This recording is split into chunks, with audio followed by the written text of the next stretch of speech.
তাই জন্য ও না এরকম করে টিপে আমি বললাম, না প্লিজ একদম না। তো কিন্তু আমি ওকে চটকাতে দিই।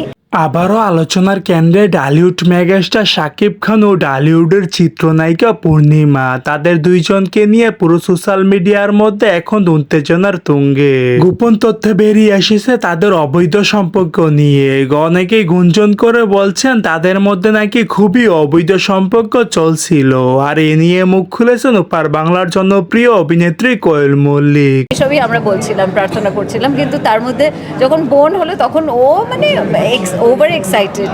বাট অভিনেত্রী কোয়েল মল্লিক একটি সাক্ষাৎকারে জানিয়েছে, আমি কখনো কল্পনাই করতে পারিনি ঢালিউড মেগাস্টার শাকিব খানের চরিত্র এতটা খারাপ। ছি ছি শাকিব, তোর চরিত্র এতটা খারাপ সেটা আমি কখনো কল্পনাই করতে পারিনি। তোকে অনেকটা ভালো মনে করেছিলাম, এমনটাই দাবি করে বসলেন ওপার বাংলার জনপ্রিয় অভিনেত্রী কোয়েল মল্লিক।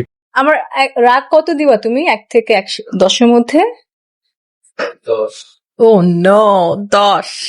একটু টেকনিক্যালি যাচ্ছি বিকজ অফ আমি এর আগেও দেখেছি যে যখন সাপোর্ট করেছি হেরেছে, গালি খেয়েছি, শেষ দিকে গিয়ে সাপোর্টিং চেঞ্জ করা, শেষ দিকে গিয়ে বাস খেলাটা শুরু হোক তারপর গিয়ে ডিসাইড।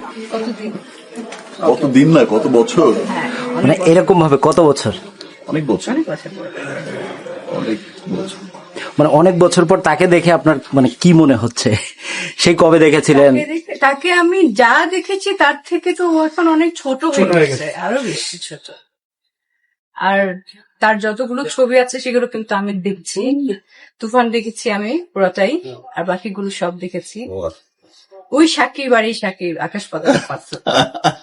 আই উইশ আমি এই সাকিবকে তখন আমি পেতাম।